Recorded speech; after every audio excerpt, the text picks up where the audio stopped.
के एक राज्य में राजा मानसिंह का राज हुआ करता था। मानसिंह बहुत ही घमंडी राजा था। अक्सर उसे छोटी छोटी बातों पर क्रोध आ जाता। उसकी इस आदत के कारण उसके राज दरबार के सभी लोग और मंत्री भी परेशान रहते थे। मानसिंह की बहुत सी रानियां थीं, जिनमें से एक थी रानी फूलमती। वह बहुत ही सुंदर थी।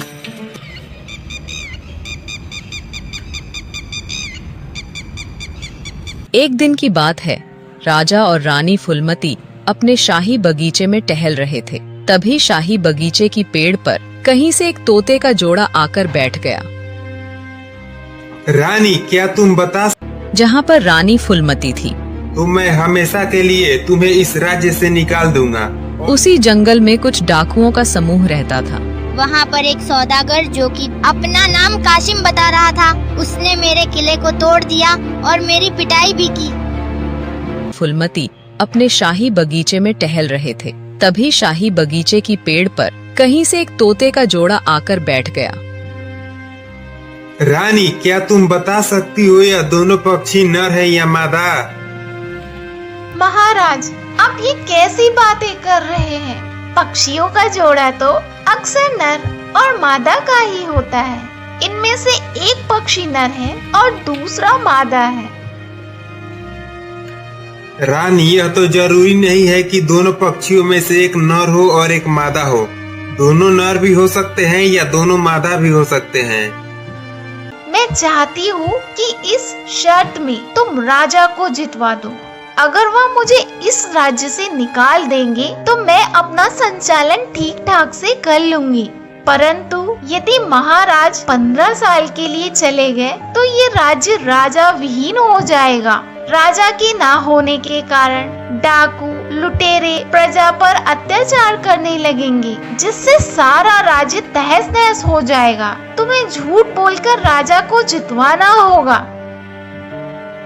ठीक है महारानी जी, मैं ऐसा ही करूंगा। नहीं महाराज, ये दोनों पक्षी नर और मादा है। मुझे लगता है कि आपको पक्षियों की ठीक से पहचान नहीं है। राजा का कहना था कि दोनों पक्षी नर हैं, जबकि रानी इस बात पर अड़ी थी कि यह दोनों में से एक नर है और एक मादा है। दोनों के बीच इस बात को लेकर बहस शुरू हो गई। राजा के अहंकार को ठेस लगी और वह क्रोधित हो गया। अगर यह दोनों पक्षी नर निकले तो मैं हमेशा के लिए तुम्हें इस राज्य से निकाल दूंगा, और यदि यह दोनों पक्षी नर और मादा हुए, यानी तुम्हारी बात सही निकली, तो मैं स्वयं 15 साल के लिए इस राज्य को छोड़कर चला जाऊंगा। क्या तुम्हें यह शर्त मंजूर है? हाँ महाराज, मुझे ये शर्त मंजूर है। राजा ने तत्काल एक बहेलिया को बुलाया और आदेश दिया, तुम तुरंत इस पेड़ पर बैठे हुए दोनों पक्षियों को अपने जाल में फंसा लो। सिपाही, तुम एक ऐसे आदमी को बुलाओ जो पक्षियों का अच्छा जानकार हो, ताकि ये पता चल सके कि ये पक्षी नर है या मादा। शिकारी ने अपना जाल डालकर दोनों पक्षियों को पकड़ लिया। रानी फूलमती यह जानती थी कि यह दोनों पक्षी नर और मादा हैं। उसने चुपके से पक्षियों के विशेषज्ञ को एक एकांत स्थान में ले गई। सुनो, ये 200 स्वर्ण मुद्राएं रखो। मैं अपने महाराज से बहुत प्रेम करती हूँ और मेरे महाराज के बिना यह राज्य भी नहीं चल सकता है, इसलिए। दोनों पक्षी असल में एक नर और मादा थे, परंतु रानी के कहे अनुसार उस विशेषज्ञ ने राजा से बोला, महाराज, ये दोनों पक्षी नर हैं। ये सुनकर राजा मन ही मन बहुत ही प्रसन्न हुआ और वह एकदम से अपनी रानी से कहने लगा, रानी, तुम बहुत ही घमंडी हो। तुमने मेरी बात नहीं मानी और अब शर्त हार चुकी हो। मैं तुम्हें इस राज्य से हमेशा के लिए बाहर निकाल रहा हूँ।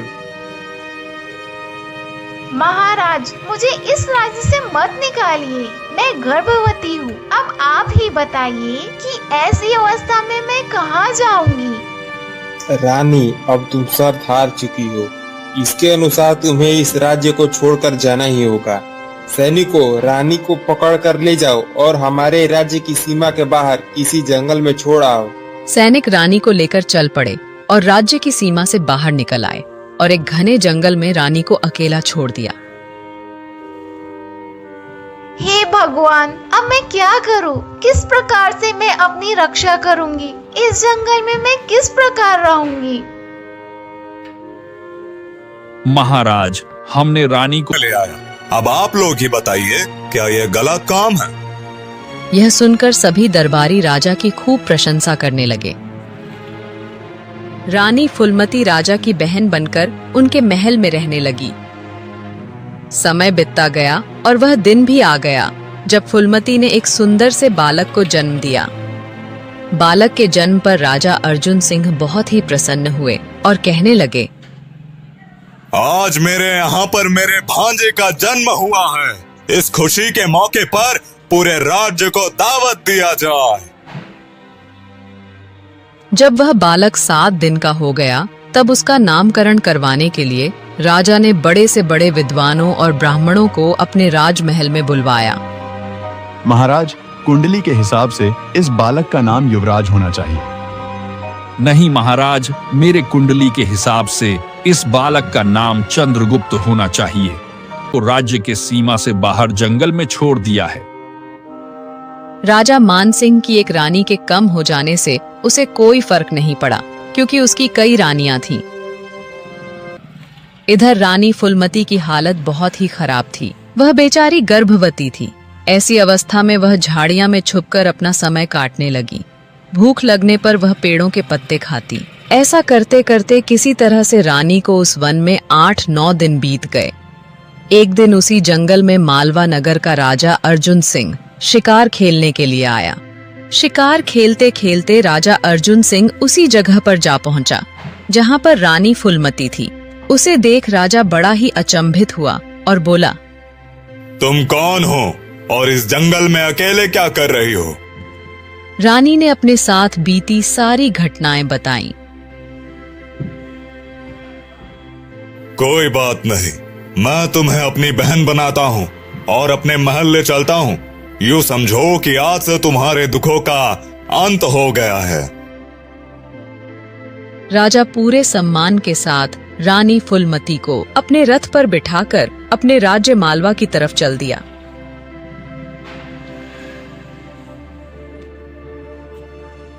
अर्जुन सिंह रानी फूलमती को लेकर अपने राज्य में पहुंचा। प्रजा के लोगों ने ये देखा तो उन्हें लगा कि महाराज दूसरा विवाह करके आए हैं। चारों तरफ इस बात का हल्ला मच गया कि राजा के यहाँ पर तो पहले से ही रानी है, फिर महाराज नई रानी को लेकर क्यों आए हैं। राजा ने जब यह बात सुनी तो उसे बहुत बुरा लगा। उसने एक दिन सभा का आयोजन किया। आप सभी लोग जैसा सोच रहे हैं वैसी कोई बात नहीं है। मैं शिकार खेलने के लिए जंगल में गया था। वहाँ मुझे एक दुखी और लाचार स्त्री मिल गई, जिसका न तो कोई आश्रय था और न ही उसका कोई सगा संबंधी था। तो मैंने उसे अपनी बहन बना लिया और अपने राजमहल में। तुम लोग बालक का कोई ठीक से नाम नहीं रख पा रहे हो। कोई कुछ नाम रख रहा है तो कोई कुछ। सैनिक, इन सभी ब्राह्मणों को कारागार में डाल दिया जाए। यह सभी बेकार में ही पोथी पत्रा लेकर घूम रहे हैं। राजा के आदेश पर सभी ब्राह्मणों को कारागार में डाल दिया गया। जो कोई भी मेरे भांजे का सही नाम रखेगा, मैं उसे मुंह मांगा इनाम दूंगा। उसी समय नीलगढ़ का एक बूढ़ा ब्राह्मण इसी राज्य में घूमता हुआ आ रहा था। हमारे महाराज के यहाँ पर उनके भांजे का जन्म हुआ है और आपको उसका नामकरण करना है। परंतु ध्यान रहे, अब तक महाराज ने कई ब्राह्मणों को जेल में डलवा दिया है, क्योंकि कोई भी ब्राह्मण सही जन्म कुंडली, मुहूर्त और जन्म का नाम सही निर्धारण नहीं कर पा रहा था। जो हमारे इस रेत के किले पर आक्रमण करने के लिए आए हो। अरे जिद्दी बालक, मेरा रास्ता छोड़ दे। मैं अपने किले की रक्षा कर रहा हूँ। तुम अपने ऊंट को लेकर किसी दूसरे रास्ते पर निकल जाओ। बालक की यह बात सुनकर सौदागर को बहुत ही क्रोध आया, क्योंकि सौदागर का राजाओं के साथ उठना बैठना जो था। लेकिन जयंत भी अपनी जिद पर अड़ा था। दोनों के बीच वाद विवाद होने लगा, लेकिन जयंत पीछे नहीं हट रहा था। तभी सौदागर को गुस्सा आ गया और उसने जयंत को थप्पड़ जड़ दिए। मामा जी, मैं नगर के बाहर खेलने के लिए गया था। वहाँ पर एक सौदागर जो कि अपना नाम काशिम बता रहा था, उसने मेरे किले को तोड़ दिया और मेरी पिटाई भी की। जयंत, तुम बिल्कुल भी चिंता मत करो। जिसने भी तुम्हें मारा है, मैं उसे इस बात की सजा जरूर दूंगा। राजा अपने कुछ सैनिक है, चलो मैं तुम्हारे साथ चलता हूँ। सैनिक उस बूढ़े ब्राह्मण को लेकर महाराज अर्जुन सिंह के सामने पेश हुए। राजा अर्जुन सिंह ने उसे ब्राह्मण का स्वागत किया। मैं इस बालक का सही नामकरण कर सकता हूँ, लेकिन मेरी एक शर्त है। कहिए बाबा, आपकी क्या शर्त है? मेरा आपसे यह निवेदन है कि आपने जितने भी ब्राह्मणों को अपने यहाँ पर कारागार में डाला हुआ है, उन सभी को आपको मुक्त करना होगा। ठीक है, हम उन सभी को मुक्त कर देंगे। आप हमारे भांजे का ठीक से नामकरण कीजिए। महाराज, यह बालक किसी दूसरे राज्य का पुत्र है, पर इसका जन्म स्थान बदल गया है। इस बालक के अंदर सभी राजाओं वाले गुण विद्यमान हैं। आज से इनका नाम जयंत होगा।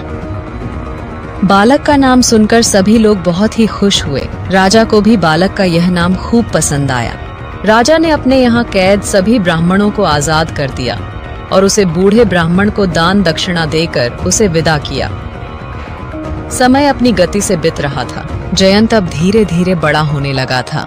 जब वह 5 वर्ष का हो गया तो अन्य बालकों के साथ खेलने लगा। एक दिन की बात है, जयंत अपने कुछ मित्रों के साथ नगर के बाहर वाले रास्ते पर खेलने के लिए गया। वहीं पर एक रेतीला स्थान था। उसने अपने दोस्तों के साथ एक रेत का किला बनाया। उसी समय वहां से कासिम नाम का एक सौदागर गुजर रहा था। सौदागर के पास बहुत संख्या में ऊंट थे। सौदागर का काम था राजाओं के माल को एक राज्य से दूसरे राज्य पहुंचना। बालको, तुम यहाँ से दूर हो जाओ, वरना मैं तुम्हारा ये किला बिगाड़ दूंगा। तुम कौन हो? तुम कोई आक्रमण करने वाले हो? महल में आश्रय देंगे। ठीक है, आप हमारे साथ हमारे महल में चलिए। कुछ दिनों के लिए सौदागर महल में ही ठहर गया। राजा ने सौदागर को अपने पूरे नगर की सैर करवाई। अब सौदागर और राजा मित्र बन चुके थे। महल में रहते हुए सौदागर को कई दिन बीत गए। एक दिन महल में घूमते घूमते सौदागर की नजर जयंत की माता यानी रानी फूलमती पर पड़ी। रानी फूलमती देखने में बहुत ही सुंदर थी। उसे देखकर सौदागर की नीयत खराब हो गई। यह स्त्री कौन है महाराज? ये हमारी बहन है, और जिस बालक को तुमने मारा था वह इसी का पुत्र है। रानी जी, मुझसे बड़ी भूल हो गई जो मैंने आपके बेटे पर हाथ उठाया। आप कृपया करके मुझे माफ कर दीजिए। अब जो हो चुका है उसे आप भूल जाइए। मेरे दिल में आपके लिए कोई कड़वाहट नहीं है। अगले दिन सौदागर एक 9 लखा हार रानी फूलमती को उपहार के रूप में दिया और बोला, यह उपहार आप स्वीकार कीजिए, मुझे बड़ी ही खुशी होगी। रानी ने वह हार स्वीकार कर लिया। रानी को भी यही लगा कि सौदागर उसे अपनी बहन मानता है। महाराज, मैं देख रहा हूँ कि बहुत समय से रानी फूलमती महल के अंदर ही रहती हैं। वह कभी कहीं पर भी भ्रमण करने के लिए महल से बाहर नहीं निकलती हैं।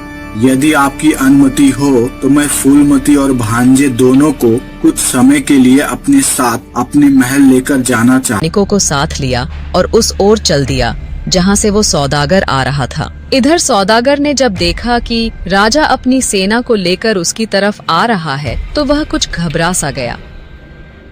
सौदागर, मैं तुझे छोड़ूंगा नहीं। मैंने अपने भांजे को बड़े ही लाड प्यार से पाला है। तेरी हिम्मत कैसे हुई मेरे भांजे पर हाथ उठाने की? महाराज, हम तो सौदागर हैं। आखिर क्या कारण है कि आप हम पर आक्रमण कर रहे हैं?